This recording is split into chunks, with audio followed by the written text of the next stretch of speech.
Today we are starting with transcription. Transcription is what? बोलो जरा.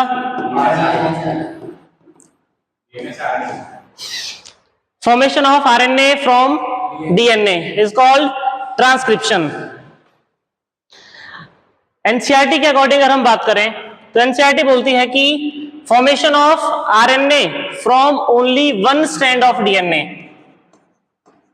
One strand of DNA leads to formation of RNA, that is called transcription.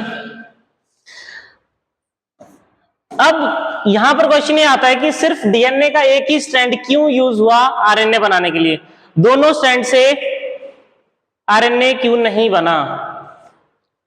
तो इसका answer कोई बताएगा कि सिर्फ डीएनए का एक ही स्ट्रैंड क्यों यूज हुआ आरएनए बनाने के लिए? तो इससे पहले हमें इस टॉपिक को पढ़ने के लिए एक और टॉपिक थोड़ा सा डिस्कस करना पड़ेगा जिसका नाम है सेंट्रल डोग्मा, जो हमने पढ़ लिया है. Central dogma. Central dogma is what?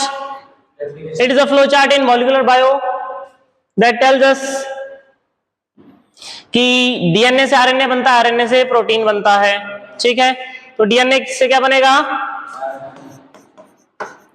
DNA से बनेगा RNA, RNA further on protein बनाएगा. ठीक है, इतना क्लियर हुआ? डीएनए से डीएनए बनने को क्या बोलेंगे? It is called replication. All right, अब यहां पर ध्यान देना है, ये है ट्रांसक्रिप्शन. ठीक है, ये क्या है? ट्रांसक्रिप्शन है, ये ट्रांसलेशन है. अब ध्यान में रखना एक बात कि ये जो आरएनए से प्रोटीन बनता है ये प्रोसेस यूनिडायरेक्शनल है, मतलब कभी प्रोटीन रिवर्स में आरएनए नहीं बना सकता है, लेकिन आरएनए जो है वो डीएनए बना सकता है. इसका मतलब this process can be reversed, this is called reverse transcription. पर ये सेंट्रल डोग्मा के अंदर नहीं आता, ये एक अलग टॉपिक है, इसको हम रिवर्स ट्रांसक्रिप्शन बोलते हैं, which is shown by a group of viruses called retroviruses. For example HIV. ठीक है, एचआईवी. ठीक है, which cause AIDS. So and this central dogma is given by, this central dogma is given by Francis Crick. किसने दिया था ये? Crick ने दिया था ये. So reverse transcription is what?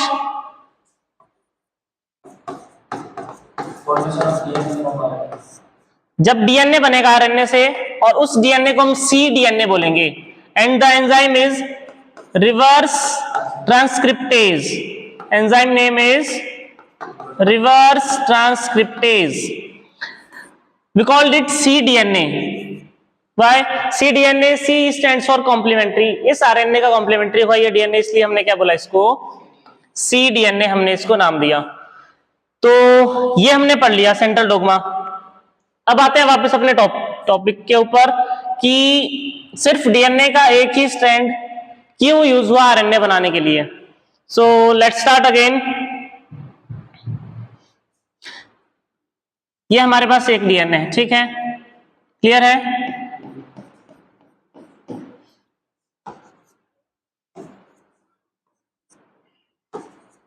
ठीक है, हमें पता है ये वाला स्ट्रैंड ही जो है वो ऊपर वाला स्ट्रैंड ही क्या बनाएगा? आरएनए बनाएगा. आरएनए बनाने के लिए एंजाइम होता है हमारे पास आरएनए पॉलीमरेज. ऑलराइट, तो चलिए देखते हैं कि दोनों स्ट्रैंड से बनेगा तो क्या होगा. तो इसमें सबसे पहले यहां पर आरएनए पॉलीमरेज आया. आरएनए पॉलीमरेज ने मान लो दोनों स्ट्रैंड के ऊपर एक्ट किया, दोनों स्ट्रैंड से हमारे पास क्या बन गया? दो आरएनए बन जाएंगे. मान लो इस वाले स्ट्रैंड से बना हमारे पास mRNA1. क्या बन गया? इसमें बन गया mRNA2. क्या बन गया? mRNA2 बन गया. उसके बाद आरएनए से क्या बनेगा?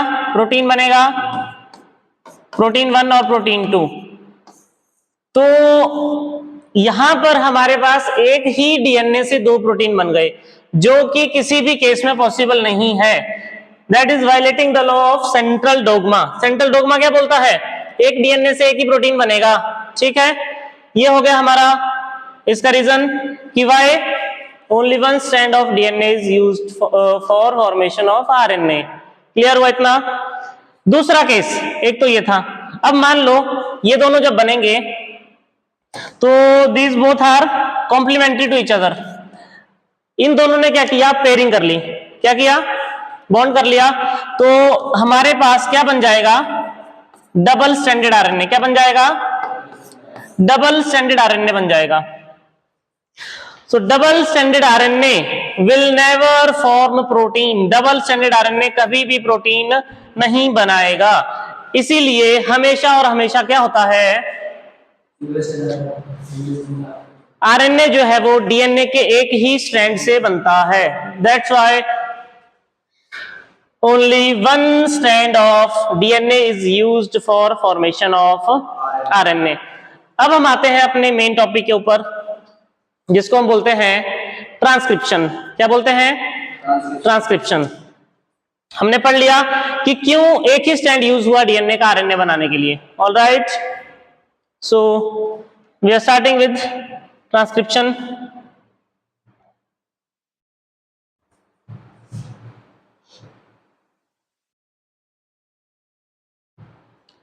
सबसे पहले ट्रांसक्रिप्शन के अंदर हम पढ़ेंगे ट्रांसक्रिप्शन यूनिट। क्या पढ़ेंगे?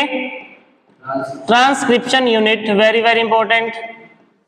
ट्रांसक्रिप्शन यूनिट क्या पढ़ेंगे? ट्रांसक्रिप्शन यूनिट के 3 पार्ट्स होते हैं। कौन कौन से? पहला है promoter. First one is promoter, second one is structural gene. The structural gene लिखा है एनसीईआरटी ने, the structural gene. And third one is terminator. समझ गए? तीसरा है टर्मिनेटर। तो चलिए हम डायग्राम के साथ इसको डिस्कस करते हैं। ट्रांसक्रिप्शन यूनिट को विद डायग्राम डिस्कस करेंगे, ठीक है।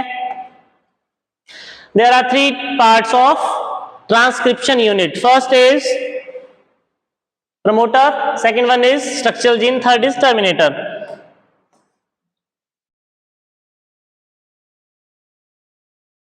This is our DNA, 3 prime, 5 prime, second is complementary 5 to 3, ठीक है।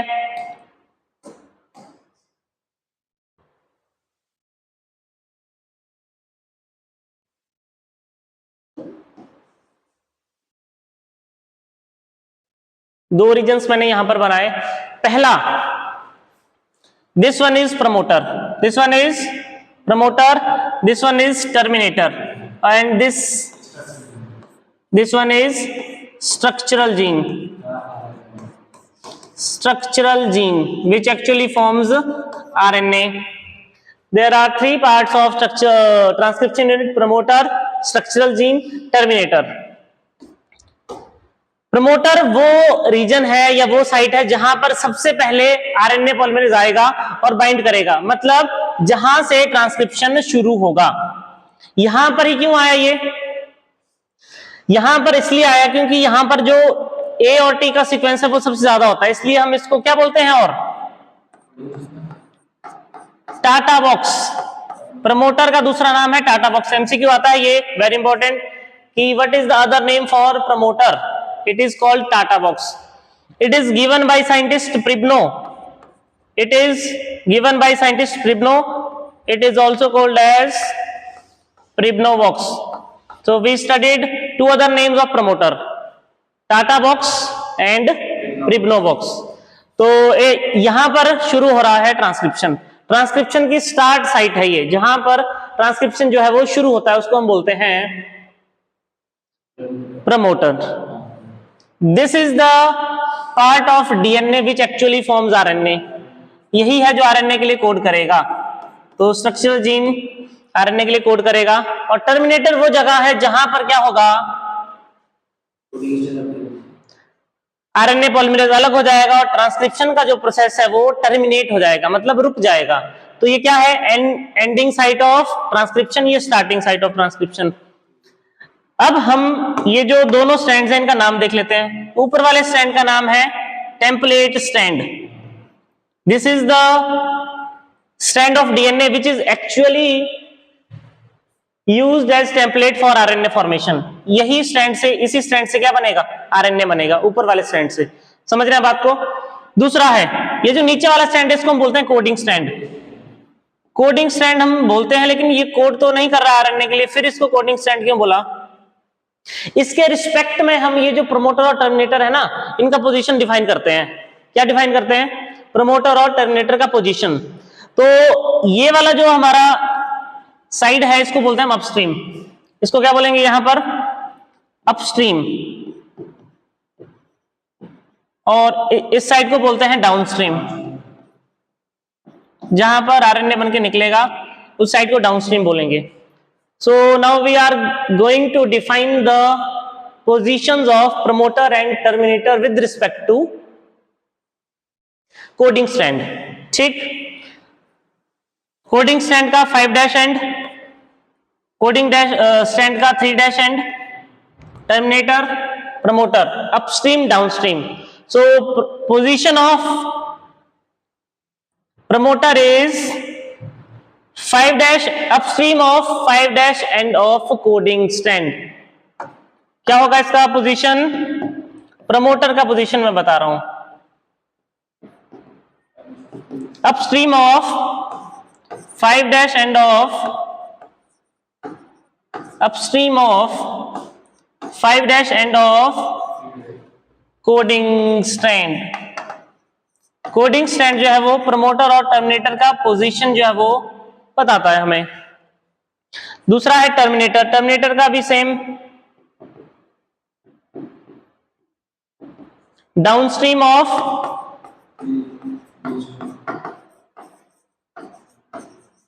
3' एंड ऑफ कोडिंग स्ट्रैंड। ठीक है, समझ गए? तो ये था हमारे पास ट्रांसक्रिप्शन यूनिट। इसमें कोई डाउट तो नहीं है अपने को? 3 पार्ट होते हैं बेसिकली ट्रांसक्रिप्शन यूनिट के। पहला है promoter, structural gene and terminator. This is the part from where the transcription starts. Structural gene is the part which actually codes for RNA and terminator is the part of DNA where transcription ends. All right, now we have another topic, that is cistrone. That is cistrone, important है, सुनना है ध्यान से। ठीक है, this one is cistrone। Transcription unit में कोई doubt अपने को? नहीं। सिस्ट्रोन, अब हमने बोला स्ट्रक्चरल जीन वो पार्ट है डीएनए का विच कोड्स फॉर आरएनए, जो आरएनए बनाएगा। सिस्ट्रोन वो पार्ट है डीएनए का जो प्रोटीन बनाएगा। क्या बोलेंगे इसको हम? The part of DNA which codes for polypeptide, part of DNA that codes for, that codes for polypeptide. Polypeptide यानी कि प्रोटीन। ठीक है, प्रोटीन पढ़ा है हमने। बहुत सारे पेप्टाइड बॉन्ड होते हैं अमीनो एसिड्स के बीच में, इसीलिए पॉलीपेप्टाइड बोलते हैं। तो डीएनए का वो पार्ट है ये जो क्या करेगा? प्रोटीन के लिए कोड करेगा, जिसके पास प्रोटीन का सीक्वेंस है। समझ गए? अब यहां पर जब हम बात करेंगे प्रोकैरियोट्स और यूकैरियोट्स की, थोड़ा सा डिफरेंस देखने को मिलेगा। प्रोकैरियोट्स जो होते हैं दे आर पॉलीसिस्टोनिक। प्रोकैरियोट्स क्या होते हैं? प्रोकैरियोट्स के पास बहुत सारे सिस्टोन होते हैं। जो प्रोकैरियोट्स हैं दोज आर पॉलीसिस्टोनिक। हमने ओपेरॉन पढ़ा, ओपेरॉन के अंदर बहुत सारे हमारे पास कोडिंग सीक्वेंस थे जो प्रोटीन बना रहे थे। तो polycistronic sequence is found in prokaryotic cell या prokaryotes. Second one is eukaryotes. Eukaryotes are monocistronic, means there is only one cystone in eukaryotic cell। हमने बोला स्ट्रक्चरल जीन बनाएगा आरएनए, आरएनए प्रोटीन बनाएगा, इसका मतलब जो स्ट्रक्चरल जीन है वही एकमात्र सिस्टोन है हमारे यूकैरियोटिक सेल में। ठीक है, मतलब किसकी बात कर रहा हूं मैं? स्ट्रक्चरल जीन ही जो है वो बाद में जाकर हमारे पास प्रोटीन बनाएगा यूकैरियोटिक सेल में, इसलिए हमने बोला इसमें एक ही सिस्टोन है। Eukaryotes are monocistronic while prokaryotes are polycistronic. ठीक है, कोई डाउट इसमें? मतलब हमें प्रोकैरियोटिक सेल में बहुत सारे सिस्टोन देखने को मिलेंगे, यूकैरियोटिक सेल में एक ही cistron which is equivalent to structural gene हम बोल सकते हैं। क्लियर? अब हम शुरू करेंगे मैकेनिज्म ऑफ ट्रांसक्रिप्शन, कि मैकेनिज्म कैसे होगा ट्रांसक्रिप्शन का। ठीक है, ऑलराइट, चलिए देखते हैं मैकेनिज्म।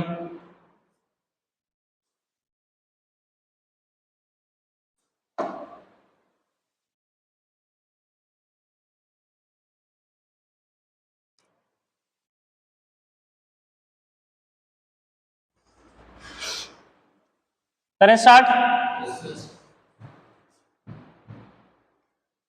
हैंग कर रहा है, पता नहीं क्या हो गया इसको। So next one is mechanism of transcription. Mechanism of transcription,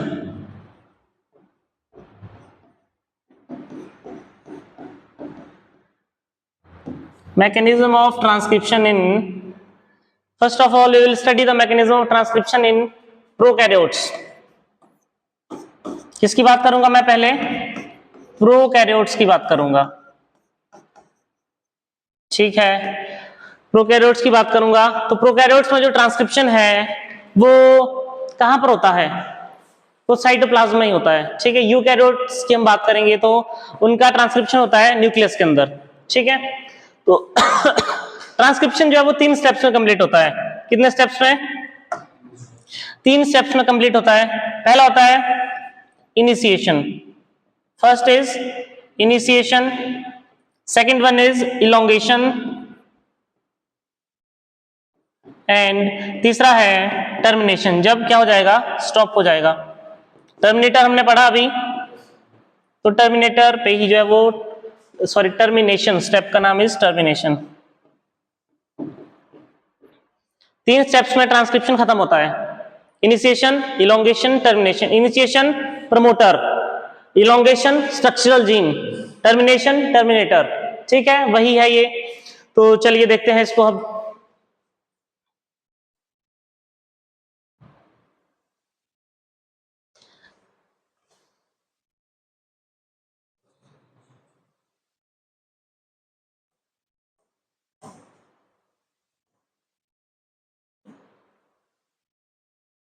ठीक है, ये मैंने एक डीएनए बनाया। ठीक है, मैकेनिज्म को समझना है। 3 एंड 5 प्राइम टू 3 प्राइम। सबसे पहले मान लो ये जो हमारा डीएनए है इसका प्रमोटर साइट है यहां पर। ठीक है, मान लो ये इसका क्या है? प्रमोटर साइट है। तो सबसे पहले हमारा जो एंजाइम है, अगर हम प्रोकैरियोट्स की बात करें, इनमें एक ही एंजाइम होता है जिसका नाम है डीएनए डिपेंडेंट आरएनए पॉलीमरेज। बनेगा क्या? आरएनए। हम पढ़ रहे हैं ट्रांसक्रिप्शन, क्या पढ़ रहे हैं? ट्रांसक्रिप्शन के अंदर बनता है आरएनए, हमें पता है।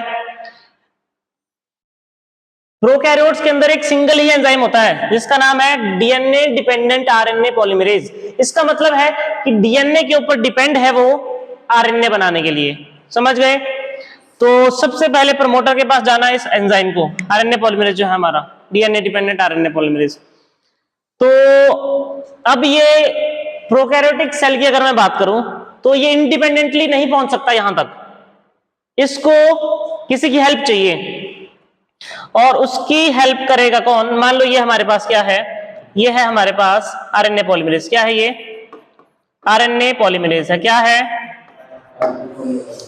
अब ये इंडिपेंडेंटली मतलब अपने दम पे यहां नहीं पहुंच सकता, इसको जरूरत पड़ती है एक एडिशनल फैक्टर की जिसका नाम है सिग्मा फैक्टर। सिग्मा फैक्टर क्या है? जिसके साथ ये क्या करेगा, बाइंड करेगा और पहुंचेगा कहां पर, ये है सिग्मा। सिग्मा के साथ जुड़ा ये और कहां पहुंचा, यहां प्रमोटर पर पहुंचा, क्योंकि यहीं से क्या होगा शुरू, ट्रांसक्रिप्शन का जो प्रोसेस है वो यहां से शुरू होगा। तो ये इंडिपेंडेंटली नहीं पहुंच सकता, इसको एक एडिशनल फैक्टर चाहिए जिसका नाम है सिग्मा फैक्टर। ठीक है, यहां पर पहुंचा, स्ट्रक्चरल जीन ने बनाया आरएनए, स्ट्रक्चरल जीन क्या बनाएगा, आरएनए बनाएगा। अब जो आरएनए पॉलीमरेज है उसको पता है कि टर्मिनेटर पे क्या करना है, स्टॉप करना है, लेकिन ये नहीं पता कि टर्मिनेटर कहां है। तो क्या करेगा ये, जब आरएनए पॉलीमरेज स्टॉप करेगा तो यहां पर भी उसे एक एडिशनल फैक्टर की जरूरत है जिसका नाम है रो फैक्टर, जो इसको क्या करेगा, हेल्प करेगा टर्मिनेट करने में, मतलब बाहर निकलने में इसको हेल्प करेगा। तो यहां से हमारा एमआरएनए बाहर निकल गया, जो प्रोसेस था ट्रांसक्रिप्शन का वो स्टॉप हो गया यहां पर। तो हमने यहां पर दो अलग चीजें पढ़ी, सिग्मा और रो, ये एडिशनल फैक्टर्स थे, इसको नहीं पता कहां पे शुरू करना है, इसको नहीं पता कहां पे खत्म करना है, ये हेल्प कर रहा है उसको, सिग्मा और rho factor, additional factors. Ultimately हमें प्रोडक्ट मिल गया जो था एमआरएनए। क्लियर हुआ? चलिए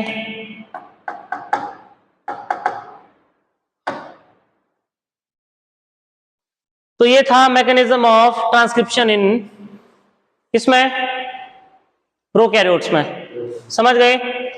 अब देखते हैं यूकैरियोट्स के अंदर, यूकैरियोटिक ट्रांसक्रिप्शन का हम देख लेते हैं mechanism.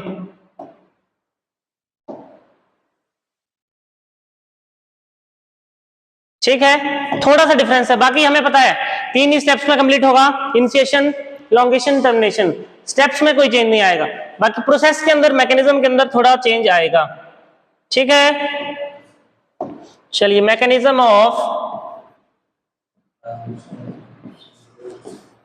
Of transcription in eukaryotes या यूकैरियोटिक सेल। ठीक है, तो सबसे पहले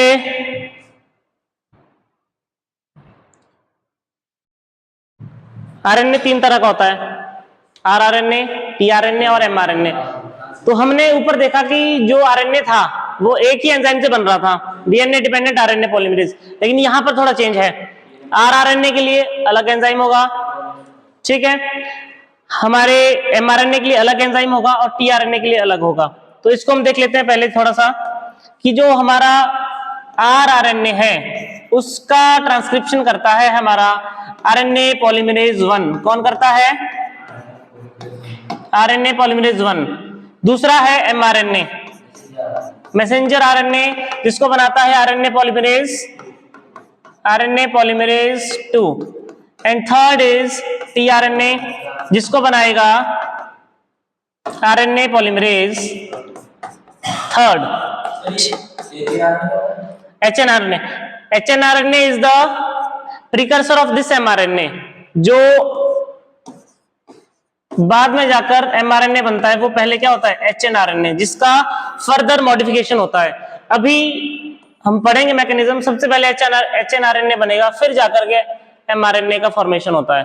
ठीक है, तो कर रहे हैं शुरू, मैकेनिज्म हम करें ना। चलिए, तो सबसे पहले this one is our DNA. We will discuss about RNA polymerase 2 enzyme. Here is RNA polymerase 2. RNA polymerase 2. 3553. All right, no doubt. RNA polymerase binds at the promoter site. This one is promoter. If I say RNA polymerase bind at the promoter, here terminator, transcription ends. We get the HNRNA, जब RNA polymerase 2 ने transcription किया मुझे मिला HNRNA, अभी मुझे mRNA नहीं मिला, इसको बोलते हैं हम primary transcript. It is called as primary transcript और प्रीकर्सर ऑफ प्राइमरी ट्रांसक्रिप्ट और precursor of mRNA, precursor of mRNA। Alright, मतलब इसी से क्या बनेगा बाद में जाकर के mRNA बनेगा। समझ गए अपन? तो चलिए इसका फर्दर मॉडिफिकेशन देखते हैं कि HNRNA हेटेरोजेनस न्यूक्लियर RNA से mRNA कैसे बना। ठीक है, तो इसकी मॉडिफिकेशन में 3 प्रोसेस होती हैं। कितनी? 3, जिनका नाम है कैपिंग, टेलिंग और स्प्लाइसिंग। ठीक है, क्या है उन प्रोसेसेस का नाम? Capping, telling and splicing. तो चलिए देखते हैं किस तरह से ये मॉडिफिकेशन होता है। चलिए ध्यान से सुनना है। कितनी होगी मॉडिफिकेशन? जो हमारा HNRNA है उसमें 3 प्रोसेस होंगी। पहला है capping, second one is telling, third is splicing. चलो देखते हैं। तो यहां पर ये जो मैंने HNRNA बनाया, इसमें ध्यान रखना है ये जो स्ट्रक्चर इसका मैं देखूंगा तो इसमें कुछ एक मुझे इंटरप्टेड सीक्वेंसेस मिलते हैं।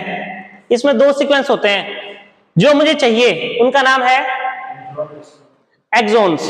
ठीक है, इंट्रोन्स को मुझे क्या करना है? हटाना है, जो मुझे रिक्वायर्ड नहीं है। ठीक है, तो सबसे पहले मैं यहां पर बना देता हूं HNRNA।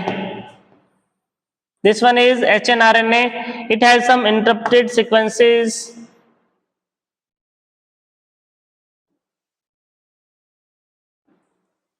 ठीक है, this one is 3' end this one is हाँ yes yes yes, this one is 5', this one is 3' end. ठीक है, these sequences are introns and exons. These are what? Introns and exons. मुझे रिक्वायरमेंट है किसका? Exons का। मुझे introns को क्या करना है? हटाना है। तो सबसे पहला प्रोसेस है कैपिंग। कैपिंग के अंदर क्या होता है? कैपिंग मतलब कैप। यहां पर जो हमारा 5' एंड है वहां पर कैप लग जाएगी। किसकी कैप लगेगी?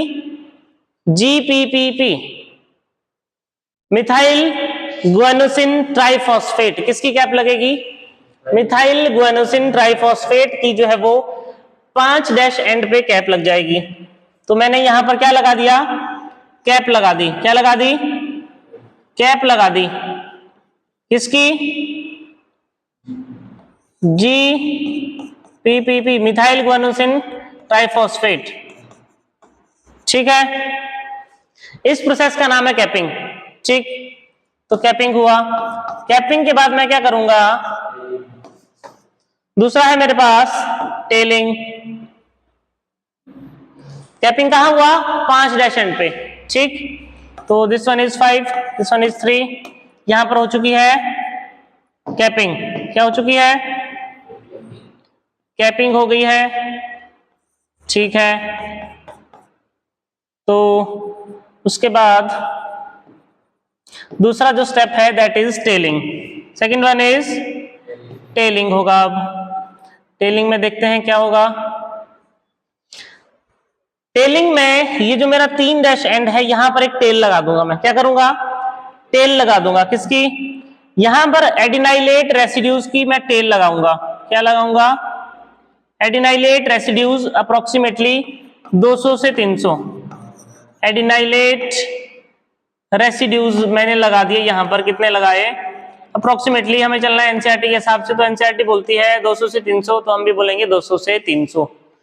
तो कैप भी लग गई, टेल भी लग गई। अब मेरे पास बचा है तीसरा स्टेप जिसका नाम है, तो ये वाला स्टेप का नाम क्या हो गया? टेलिंग। ये हो गया हमारा टेलिंग। तीसरा बचा है हमारे पास जिसका नाम है स्प्लाइसिंग। ठीक है, चलिए देखते हैं कि स्प्लाइसिंग के अंदर क्या हो रहा है। Third one is splicing.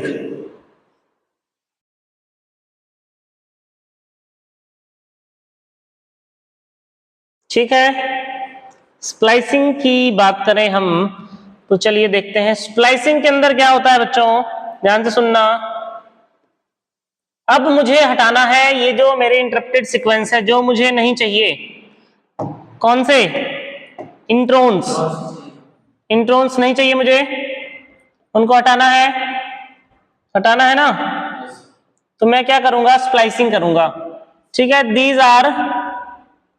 These are introns. ठीक है, these are exons. So I have to remove introns, और इंट्रोन्स जब रिमूव करते हैं तो एक स्ट्रक्चर बनता है, इस प्रोसेस का नाम है स्प्लाइसिंग। तो इंट्रोन्स एक राउंड स्ट्रक्चर बनाते हैं जिसको हम बोलते हैं स्प्लाइसियोसोम। क्या बोलते हैं? Spliceosome. We call it as spliceosome. तो यहां पर हमें एक स्ट्रक्चर देखने को मिलेगा जिसको बोलते हैं हम स्प्लाइसियोसोम। क्या बोलेंगे? स्प्लाइसियोसोम। हम एक आरएनए पढ़ेंगे जिसका नाम है एसएनआरएनए। एसएनआरएनए ये स्प्लाइसियोसोम्स हैं। ये स्प्लाइसियोसोम के फॉर्मेशन में एसएनआरएनए हेल्प करता है, स्मॉल न्यूक्लियर आरएनएज। ठीक है, जो किससे बनता है? ये भी ट्रांसक्रिप्शन से ही बनेगा। इसका रिस्पेक्टिव आरएनए पॉलीमरेज जो है वो इसको बनाएगा। तो ये था हमारा आज का टॉपिक जिसका नाम था ट्रांसक्रिप्शन। उसके बाद एक डिफरेंस लिख लेते हैं हल्का सा कि प्रोकैरियोटिक ट्रांसक्रिप्शन और यूकैरियोटिक ट्रांसक्रिप्शन में हमने क्या डिफरेंस देखा। तीन मेजर डिफरेंस थे, बाकी ज्यादा डिफरेंस हम नहीं देखेंगे। जो तीन मेजर डिफरेंस थे उनका डिस्कस कर लेते हैं एक बार। ठीक है, difference between prokaryotic and eukaryotic transcription. चलिए पहला है,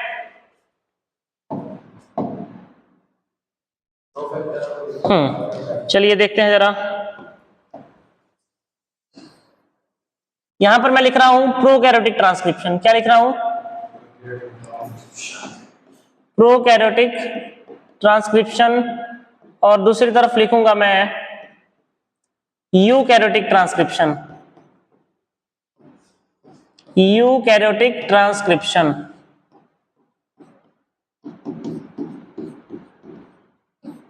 ठीक है, यूकैरियोटिक एंड प्रोकैरियोटिक ट्रांसक्रिप्शन पहला है। इसको जब मैं देखूंगा इसका लोकेशन, तो ये प्रोकैरियोटिक ट्रांसक्रिप्शन होती है साइटोप्लाज्म में। कहां होती है? वो कहां होती है? न्यूक्लियस में। तो ये कहां होगी? साइटोप्लाज्म में। This one occurs in nucleus. इसका मतलब जो आरएनए न्यूक्लियस के अंदर बना उसको बाहर आना पड़ेगा, फिर बाहर जाकर के साइटोप्लाज्म में क्या होगा? ट्रांसलेशन होगा। ठीक है, चलिए दूसरा डिफरेंस देखते हैं। दूसरा, जब हमने इसको देखा ना, हमने बोला कि इसमें एक ही सिंगल एंजाइम है जिसका नाम है डीएनए डिपेंडेंट आरएनए पॉलीमरेज। इसके अंदर तीन एंजाइम होते हैं, RNA polymerase 1, RNA polymerase 2, RNA polymerase 3। तो ओनली सिंगल एंजाइम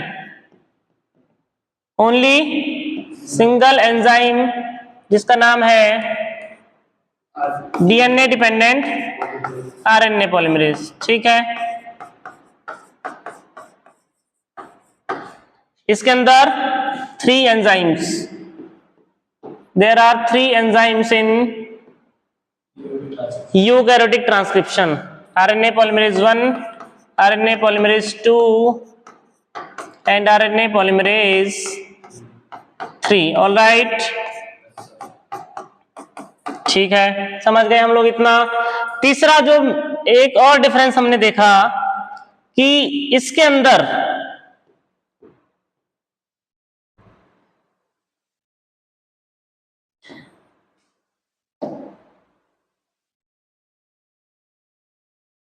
तीसरा हमने देखा, जब हमने प्रोकैरियोटिक ट्रांसक्रिप्शन पढ़ा तो उसके अंदर हमने एडिशनल फैक्टर्स देखे जो कि हेल्प कर रहे थे आरएनए पॉलीमरेज को इनिशिएशन और टर्मिनेशन में। लेकिन यहां पर क्या हमने यूकैरियोटिक ट्रांसक्रिप्शन में वैसा कुछ देखा? ऐसे कुछ फैक्टर्स नहीं थे। तो इसमें हम देखेंगे कि additional factors sigma and rho factor and no such factors. ठीक है, चलिए मैं देखता हूं यहां पे।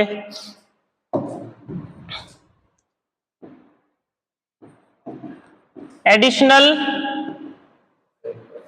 फैक्टर्स कौन कौन से? सिग्मा एंड रो फैक्टर्स, और इसके अंदर नो सच फैक्टर्स। ठीक है, अब एनसीईआरटी ने एक स्टेटमेंट लिखा है। एनसीईआरटी लिखती है कि translation and transcription can be coupled in bacteria. क्या मतलब इसका? इसका मतलब है कि ट्रांसलेशन और ट्रांसक्रिप्शन एक साथ हो सकती हैं बैक्टीरिया के अंदर, मतलब प्रोकैरियोट्स में। ऐसा क्यों बोला एनसीईआरटी ने? ऐसा इसलिए बोला क्योंकि ट्रांसक्रिप्शन और ट्रांसलेशन दोनों ही कहां होती हैं? साइटोप्लाज्म में होती है। तो इन्होंने बोला कि क्या पता ट्रांसक्रिप्शन खत्म नहीं हुई है और ट्रांसलेशन शुरू हो गई तो उनकी कपलिंग हो जाएगी, मतलब एक साथ जो है वो दोनों हो सकती हैं। इसी को हम क्या बोलते हैं? Transcription and translation can be coupled in bacteria. ये रीजनिंग के लिए आ सकता है आपको क्वेश्चन। ठीक है, दैट्स ऑल।